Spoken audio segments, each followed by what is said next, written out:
Hey guys, welcome back to another episode of Jermaine Morgan TV. In today's lesson, I'm going to talk about how to move with the groove, so stay tuned.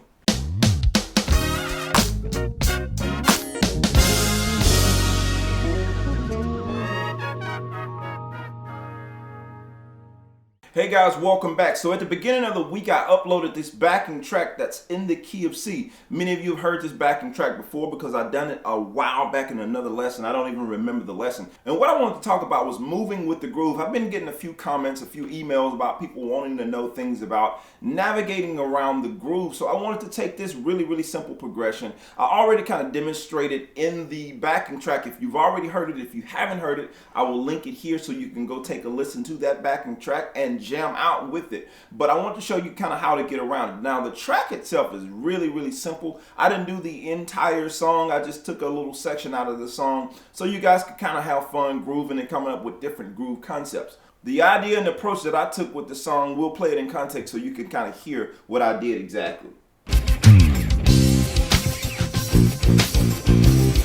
Real simple.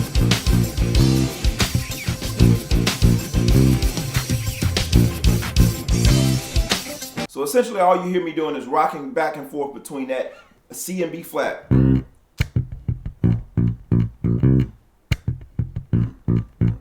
I'm just keeping time with my right hand. That's the ghost notes that you're hearing.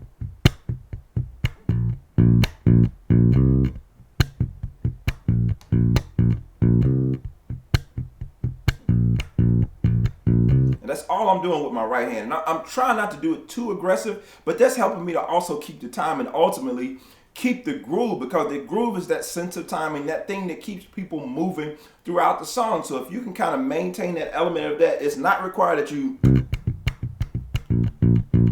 but it does help you to keep a sense of timing. And what I'm doing is I'm going down up.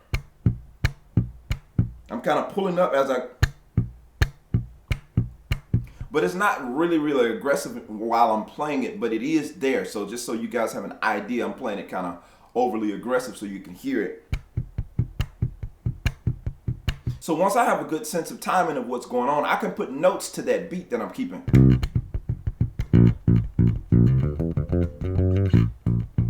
All I did there is walk chromatic up from the 3.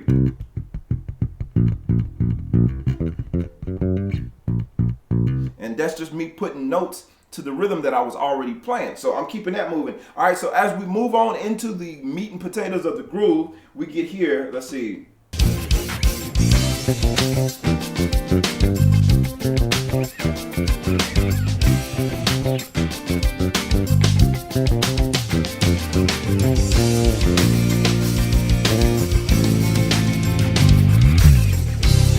All right, so what you heard me doing there is kind of taking this really Bootsy Collins, James Brownish approach with the groove. So I was going, based on what I heard the guitar doing, is that it had this really funky thing going on to it. So instead of just playing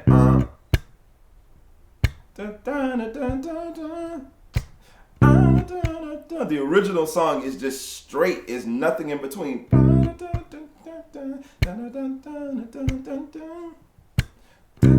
And that's what most of you guys do, and you wanting to know, okay, what can I add in there to kind of add something to that space? So all I did was kind of went off what I heard the guitar doing. Now in the original song, that guitar wouldn't be that funky, but of course this is my version, so I had to make it a little funky. So going with what the guitar was doing, I went, so I'm going back and forth from that C to that B flat, that dominant 7. So I'm building off that dominant sound. If you have a dominant sound like that in the groove that you can work with, you can use that flat 7. So just say if we didn't have that dominant 7.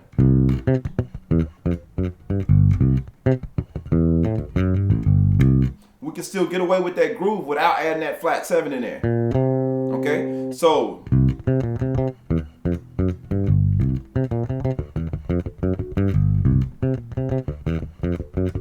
now slowing that down in time.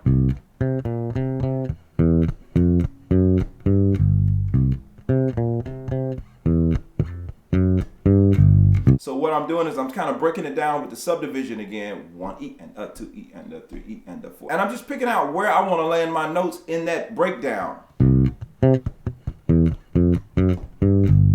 And just so some of you guys don't get confused, no, I'm not sitting there thinking 1 E and a 2. I'm feeling it.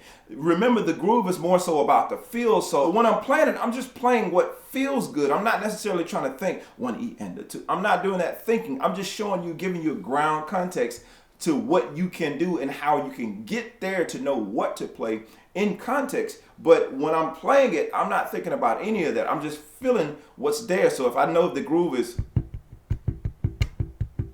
what can I play over there?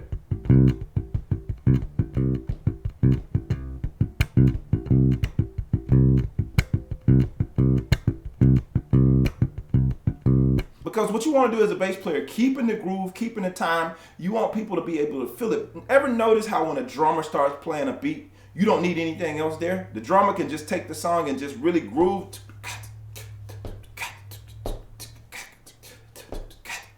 And everybody is rocking their heads immediately because you have a sense of the groove. Almost any other instrument can do that too, but they have to be rhythmic in their approach. And so that's the same thing you have to do as a bass player. We sometimes find it hard to do that because we're normally playing stuff like,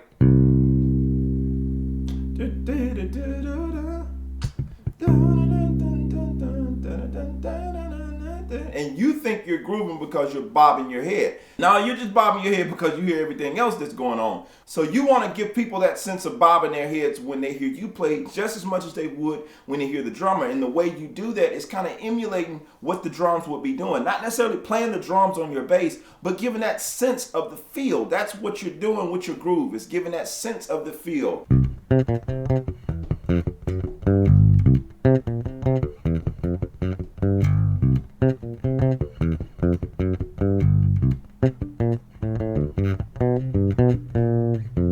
So I'm giving you a sense of where the beat is and where the pulse is, and that's how you begin to create grooves. Now here's my disclaimer. I don't want to say all of this and have you thinking, well, the groove is about how many notes I play or how much noise I make when I'm playing my bass. No, that's not what I mean. Now the groove is simply about there just being a pulse for you to understand what the beat is, what the groove is, what the feel of the song is. For instance, we have this song.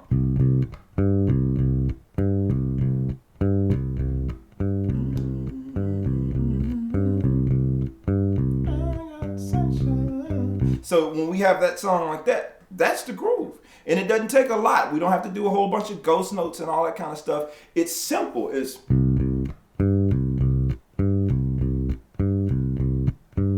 now the thing about that particular groove, it immediately shows you what's going on. You don't have to sit and try to figure out what the groove is, what the drum beat is to that song. As soon as you hear that,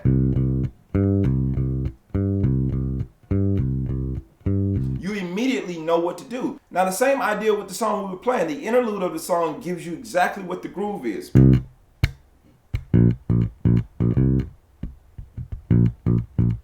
But in other scenarios, like the verse where you have, it might not be necessary for you to play, but if you choose to play something in that space, make it follow the pattern of the groove. At the end of the day, that's what you want to do. You want it to follow the pattern of the groove. Many of you have been asking me about things that you can play in the groove, and my simple answer to that is follow the groove. Follow what's already there in terms of the outline. Follow the drum beat, because we don't have to think when it comes to... We know that's the groove. Now the same thing when you have this big wide open space. The melody even gives you the groove.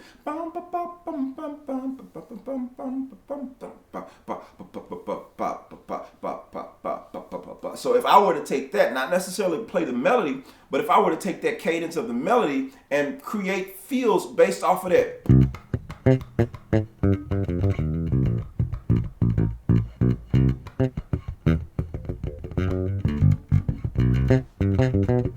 You know what I'm saying? I'm just taking those rhythmic elements from what's already there. So when you're adding, just make sure that what you're adding matches the pattern of the groove, and you should be fine. Just make sure you don't do too much in between. Having an idea of the basics in terms of understanding the key, the function of the key, whether you're in major or minor or whether it's dominant, and what you're going to play. always helps, when you're trying to add stuff to the groove, because if you're trying to go and slide into something that's dominant and you're playing a major groove, of course that's going to clash. But the things you're playing, if you understand the context of what it is you're trying to add, you're going to be fine. Make sure you understand context, make sure you understand the rhythm, and follow the pattern of the groove that's already set, and you guys should be fine with groove. If you have any more questions concerning this topic, be sure to drop them below. And if you got what I'm talking about, comment "I got it" in the comment section. Also, be sure to like this video. That helps YouTube to know that this is good content, and I appreciate you guys watching. If you want more on this subject, I invite you to stay around for the monthly membership. I will put the link in the description below. If not, as usual, guys, I will see you on next week. Thank you. I'm out. Peace.